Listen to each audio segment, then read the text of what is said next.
There are a few things that we wish we knew before we started the ketogenic lifestyle. I know my life would have been so much easier had we figured out what we now know, because it would have helped me to understand why I was struggling. It would have helped me to understand what I was actually up against. We want to help you guys to be successful doing a ketogenic lifestyle, and we want you to start today. So we're going to talk about our screw ups so that you guys can have an easier time of it and know what you're in for, because some of this stuff is just plain hard. Hello everyone, welcome to Mind Blowing Health and Wellness with Violet. Pat Chat Edition. I'm Violet. And I'm Pat. The first thing definitely is how sugar was bad for us. We definitely wish we knew that a long time ago, because we probably would have started like way earlier in life. All the damage that sugar causes to your body. For example, in my case, high blood pressure was mainly caused by that. Skin defects, having no energy, falling asleep in afternoon meetings after lunch, after a little dessert, not even a big lunch. Can you imagine? I had my own office, so I could actually take a nap. Look at you. I think the other thing that's important for us to understand about how sugar affects the body is that it's involved in the inflammation process.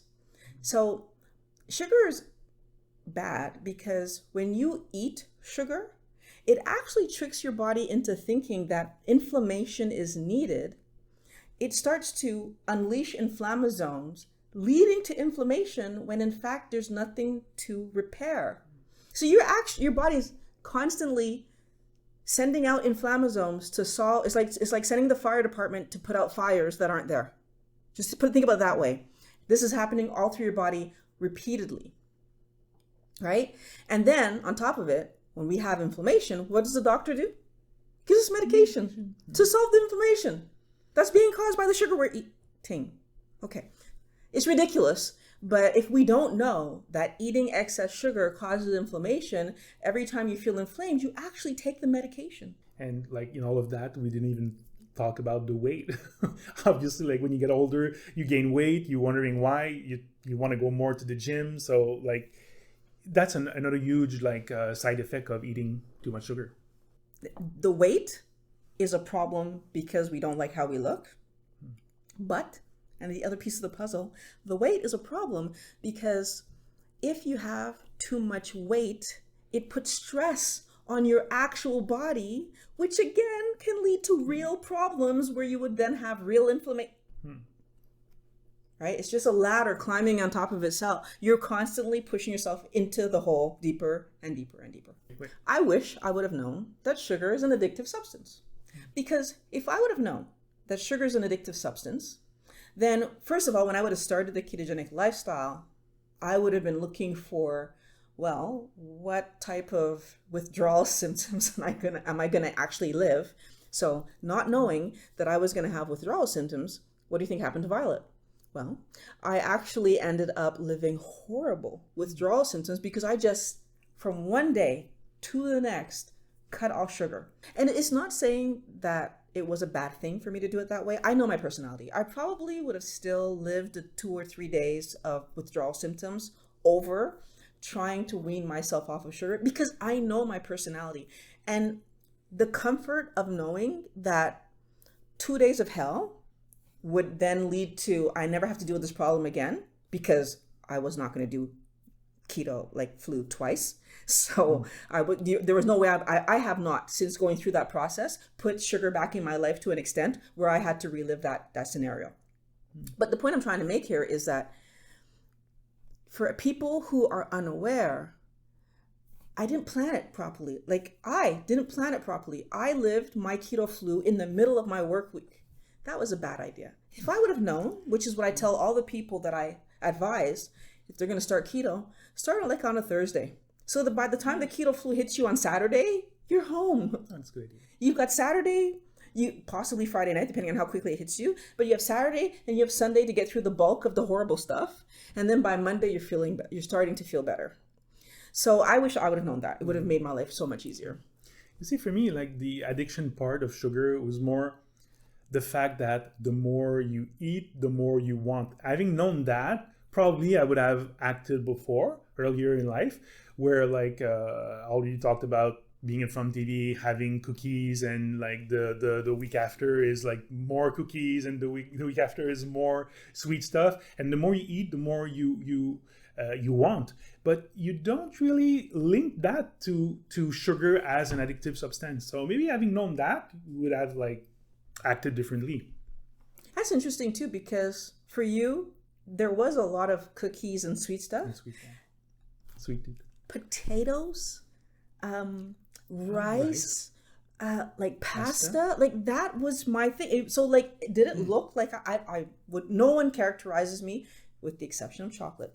No one characterizes me as a sweet tooth. I never liked candy. I don't eat candy. It was always like, real food. Yeah. That was killing me, right? And of course, laziness and processed foods. That was killing. But again, not sweet stuff. Actually, a lot of the things I love to eat were savory, were the starches and like those things, right? So again, like knowing that it's an addictive substance and that the addiction can come in different forms and can look different. Yeah. Because when you tell people you should stop eating sugar, most of them say, I don't eat sugar. I haven't had candy in years. But they're eating rice. But they're eating potatoes, right? So I really wish I would have realized how sugar isn't everything. So, and what I mean by that is, for the things that I did eat that was sweet, like chocolate, for example, cereal, when I would have cereal, it would be sweetened with sugar. I wish I would have known that there were other ways to make something taste amazing than going towards sweet. And so it's weird because on the one hand, I never liked food, right? I ate food, but it wasn't like, I was looking forward to a meal. But if I was going to eat chocolate, that's like, okay, that would be something that I'm paying attention to. If I was going to have cereal, like I wanted it to taste a certain way. I wish I would have understood that there's other ways for things to taste fun than being sweet, right? Like birthday cake, soda, a lot of my drinks were sweet. Actually, now I'm thinking about that. A lot of my drinks were sweet, even though food was like not sweet, but my drinks were, I wasn't a big dessert person, but again, that was the way we were raised. But if I was going to eat a snack, it was more towards sweet. The truth is sugar is messing up your taste bud. It seems like hijacking them. Yeah, it's totally like things that you don't even imagine tasting good, or they didn't taste good when you ate a lot of sugar, actually start tasting good after. It's when you go back to the sugar that actually sugary stuff tastes bad. So having known that before, like it opens up a world of new flavors. I often talk about my sugar-free yogurt, my plain yogurt, sugar-free. Before, like we went low carb keto, like one bite of that was like disgusting. Dark chocolate. Like I can now even have a piece of 95% cacao chocolate, and it's good. It tastes good.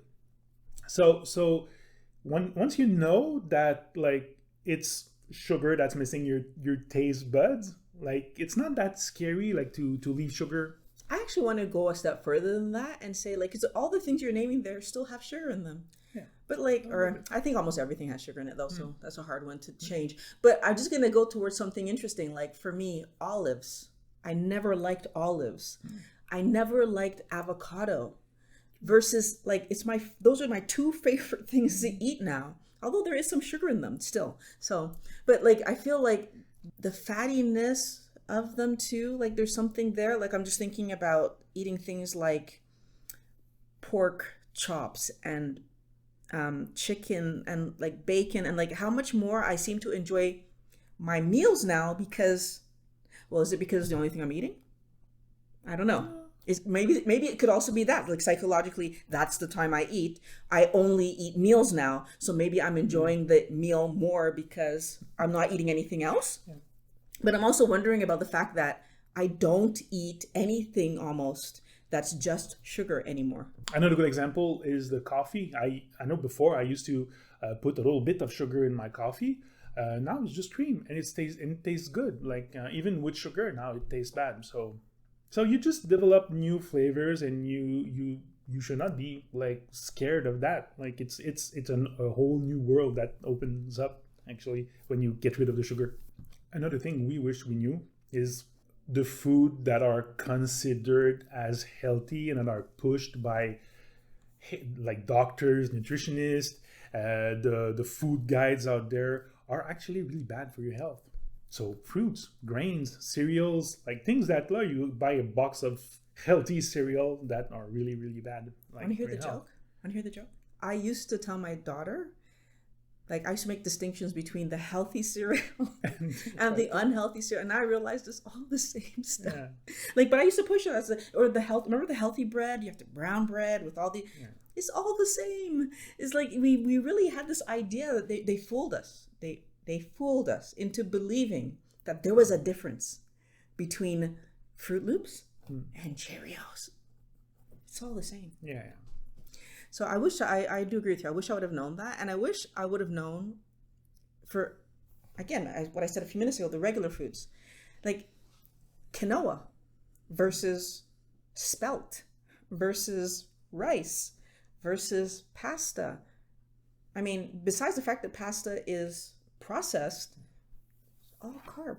Yeah. I wish I would have known that those things and a chocolate bar are closer than I would have thought, right? Mm-hmm. Like the effects in your body are basically the same. And I remember growing up in a home where we were allowed, and as a matter of fact, it's still my mom's position that it's more important for you to eat the rice and the vegetables than the meat, right? We're trying to help you guys to change the way you're thinking about the food that you're considering healthy. If I would have known how much sugar was in this stuff, I never would have called that healthy. The next thing I wish I knew, probably long before even starting like this journey, is that a calorie is not a calorie. What did you say a week before? You cannot exercise your way out of a situation. You ate yourself into something like that. And this is like a perfect example. No amount of exercise without a proper diet will make you lose weight. So I wish I knew that like long time ago, because in the past, I went to the gym, like I went to spinning classes, lost 20, 25 pounds. What happened? As soon as I stopped, gained it back like twice as fast as before. Having known that putting exercise with a proper diet would have made my life much easier, I would have started that like long before. And I think the hard part for people to accept here, because a calorie is a calorie, has been pushed for so long, that we don't acknowledge that our body is not a physics lab. Our body cares about hormones. It's the hormones that tells our body what to do with what. And carbohydrates affect our hormones in a very different way than fats and proteins. And so what's really tough is you'll see people, I mean, I still see it regularly. Their focus is, I'm going to the gym because I had cake yesterday. And it's like, the gym is not going to erase the damage the carbohydrates did internally. The gym is going to help you to burn some fat, possibly, for sure. That's 100%. But the thing is, did I store more than I could possibly burn tomorrow? Number one, in terms of weight. But number two, is it going to erase the damage? Impossible, right? The truth is, if I take a key and scratch my car, the metal got scratched. So even though I'm going to put the paint back, and from far, it doesn't look like a scratch is there, if you come in close, you're going to see the scratch. And if I keep taking that key and scratching that car over, it doesn't matter how many times I paint it, the metal that I'm removing with the key is going to get deeper and deeper and deeper. You can't exercise away what you ate yourself into. So when you go for a workout, it's not the meal you just had that's going to help you go through your gym session. Is what you ate like yesterday. Just be clear, as I don't want anyone to have the misperception. I think everybody should work out because it helps your body to be strong and it helps to keep you flexible. And that's an amazing reason to work out. It's been shown over and over, especially for women, the more muscle you have on your body, the longer you live. Oh, yeah. I want I want all my wellness warriors living well past 100 years old. So go to the gym or do whatever kind of workout you like to do. I don't go to the gym. I've said it a million times. I like to do activities, but I'm not suggesting in any way that working out isn't amazing. It is. It's just not going to stop your carbs from attacking your body. In my profession, I wish I would have known how sugar affects anxiety, because that would have really helped me to help a lot of people who, especially people who end up taking medication for anxiety, who could more naturally help themselves by diminishing the amount of carbohydrates they eat. See, anxiety is related to cortisol. When you have more cortisol in your body, you're going to be more anxious, and more anxious people have more cortisol. So it's a back and forth. The two, cortisol is the hormone that gives us the energy we need when there's a problem happening, right? It's part of its job is to pull sugar back into the system so we have some quick, rapid energy. The problem, though, is, again, like I said earlier, when you eat sugar, you're talking to your body, right? Your body's saying, hey, there's sugar here. There must be a problem. And anxious, right? For the people I've spoken to about it, the progress they've had by diminishing the amount of sugary snacks that they eat, so not even doing keto, just like trying to keep their processed foods lower, has really made an amazing difference. The other thing was kind of related, because through my keto journey, I found out about vitamin D. And for the number of people who don't get enough vitamin D, who end up feeling depressed. So just, knowing these two pieces, I wish I would have known these two pieces of information years ago, because how many people have I helped to improve their vitamin D and help solve that depression? So food does affect your mood. So, big surprise, the Canadian American food guide are not the healthiest way to eat. I wish I would have known that like before. I know they changed it not so long ago, for a couple of years ago, I think. They made progress, but they're still like pushing grains and fruits as a healthy part of a lifestyle when actually they're not that good. So they're horrible. They're horrible, yeah. So be careful. And oftentimes, like when you talk to friends, colleagues, siblings, parents about keto, I've already been told, yeah, but like the Canadian food guide, like what about them? And like they do see as like this is the Bible of how you should eat. Be careful with that. I wish I would have known that long ago. The changes that the Canadian food guide made, it's pretty looking, but it still pushes the poor quality foods. And I honestly do believe it's because there's too much invested in this way of eating for the government to really just shut everything. Like, I don't know what would happen to our economy if people just stopped eating processed foods. I actually feel like it would break. Mm-hmm. I still want to break it. I really do want to break it, but I don't think that the government could allow that to happen so quickly. So there's small changes that were made, but the changes aren't helping people in a way that's going to really help them to understand that if you continue to eat sugar as the base of your diet, you are harming your body. And I'm willing to say that out loud. If you eat sugar as the base of your diet, you are harming your body. Why am I so confident to say that? Because it's true, right? I'm not making things up. It's the truth. All of those fast food processed, we do integrate them in our lifestyle because they're fast, because they're easy. Like we are preparing a video like in a while where we're gonna show that like keto is easy. Keto doesn't take long. I've taken picture and film a bunch of meal that I've made for myself that honestly none of them took more than 15 minutes, 20 minutes to prepare. Honestly, I don't like to cook. None of my meals take that long to do. Like the longest thing is cooking the meat. And if you've got the right type of kitchen equipment, you don't even have to be there.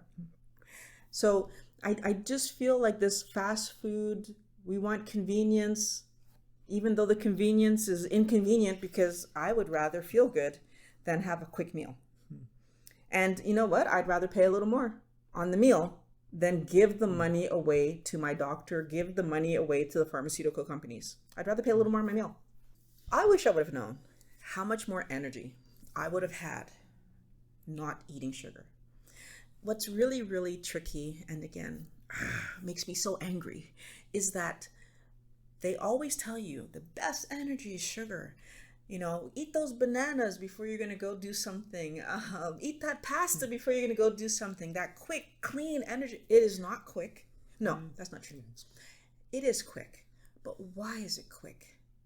Sugar is quick energy because your body's working like a maniac trying to get that poison out of your system. Is it clean energy? No, that's why your body works like a maniac trying to get it out of your system. Like we have been so lied to about the benefits of sugar. Going back again to how many people are making money off of this sugar machine, right? This grain machine. But the best energy is fat, right? But I would have had more energy. I would have been healthier. My knee issues began early 20s. I lived early 20s all the way to 43 with knee issues that didn't need to be there. They are currently fine.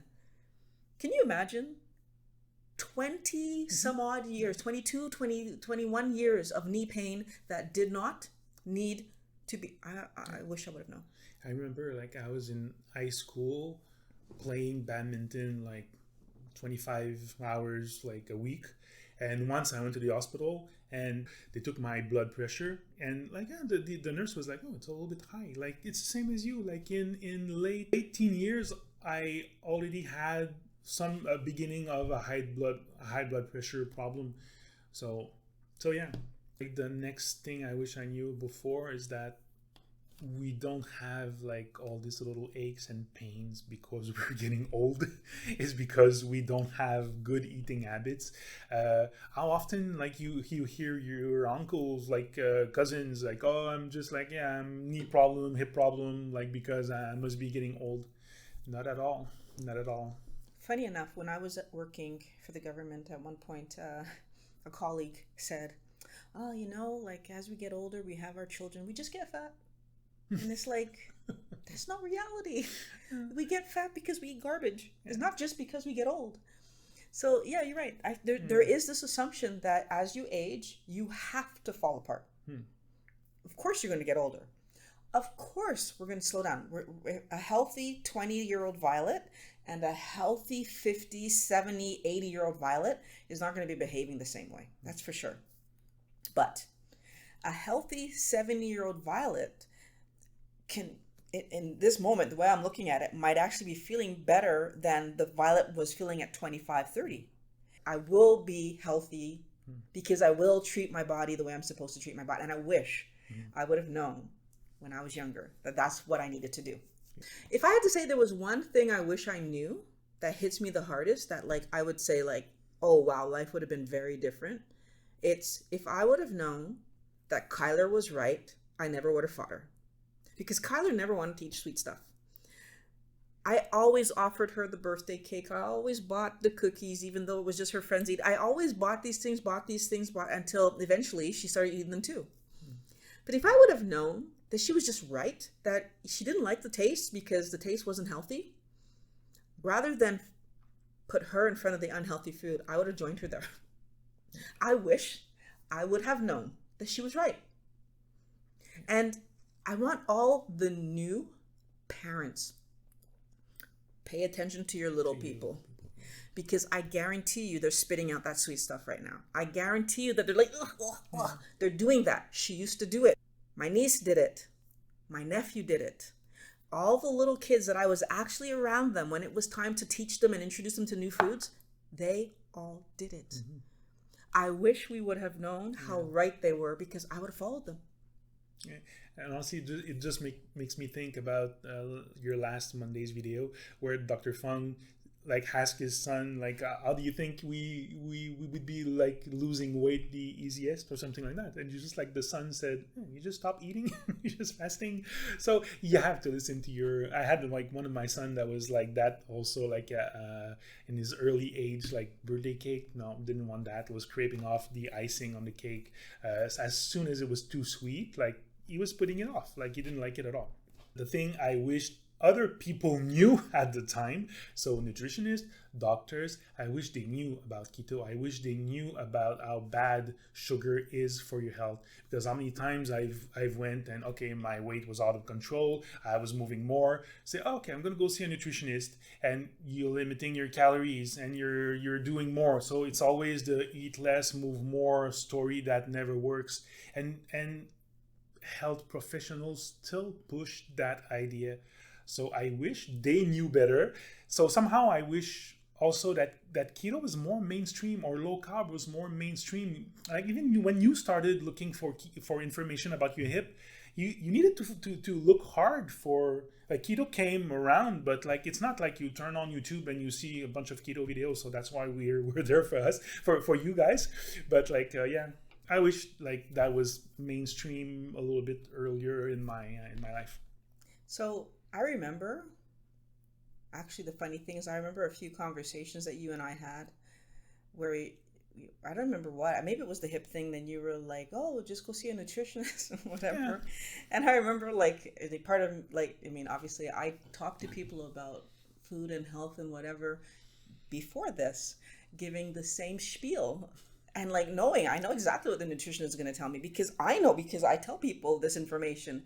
And I remember you like kind of like, why don't you want to go see it? And it's like, now that I think back on it, I would have paid money. Really bad advice. I would have paid money to go hear someone tell me what I was already doing, but only to be reinforced in my bad idea because I had the same bad idea.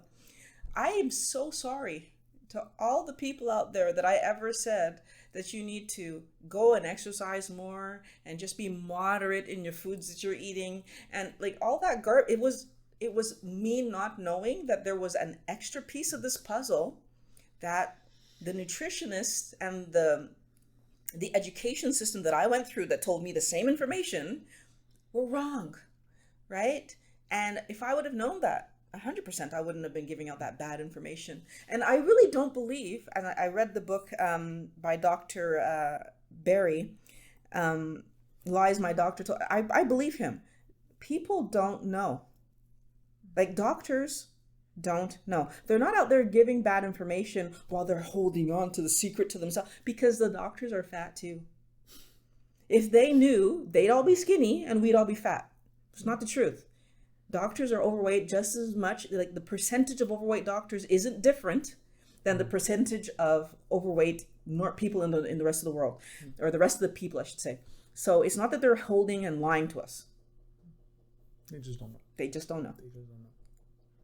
Whether or not you do keto, low carb, I suggest keto, carnivore, whichever one of those veins you choose to go through to correct your health, we need to understand it's not a diet. It's a change in the way that you're feeding your body, fueling your body, building your body, because your body is so important. It's the vessel that takes you from now to the end of your life, and it needs to be healthy for you to be able to do whatever you want to do for the rest of the time that you're with us. So it takes 7 years to do each refresh. So that means the body that I'm sitting in here today, I started making 7-ish years ago, right? Which means that going forward, in the next 7 years, I'm building what's going to take me into my forever. And the question I always have people think about, why would I build a body with holes in it? Eating cookies, eating chips, drinking soda, eating bread, eating fruits, like even the healthy stuff. Even that healthy stuff, eating rice, eating pasta. Why would I build a body knowing I'm putting holes in it, right? Because that's what the Canadian Food Guide is asking us to do. So they can turn around, the pharmaceutical companies can sell us some medication, right? And even though in Canada, medication is quite affordable, I still don't want you guys taking it. Yeah. I'd rather see you eat a healthy, low carb, or ketogenic, or carnivore style, paleo style way of eating and build the best possible body. And please don't wait until it's too late. Don't wait until your body starts telling you that bad stuff is happening. Start today. Actually, that's the other thing that I wish I would have known. That those medications that I'm being given to solve the inflammation, to solve the high blood pressure, to solve the diabetes, it doesn't solve diabetes, it makes it worse. To solve most of them make it worse. To solve the diabetes, to solve all the things that are being caused by what I'm eating is not actually the best option. We take medications to ease the symptoms, when in fact, changing the food would solve the medical problem. Again, you need to go and read Dr. Fung's books because he gives such great examples and he really helps us to understand what we need to do. I'm going to link those below. It's not the medication that's going to help you. It's knowing how to fuel your body that's going to help you. So I wish I would have had this information before, because I would have made very different choices. And you have the information now. I want you guys in the comments to tell me the date that you started keto. And if you haven't started it yet, give me the date that it's starting, because I'm hoping you're going to write today's date. But give me the date. So if you started a month ago, I want to know. If you started 5 years ago, I want to know. I want to know how you guys are doing in your keto journey, right? Let's share. Let's help each other. The more that we know that everybody's doing this and we're all in this together, the better we can help ourselves and help each other. I want to thank you for watching Mind Blowing Health and Wellness with Violet, Pat Chat Edition. Love making these videos for you guys. If you're new, subscribe, ring the bell, do the things. Talk to you guys again next week. See you next week.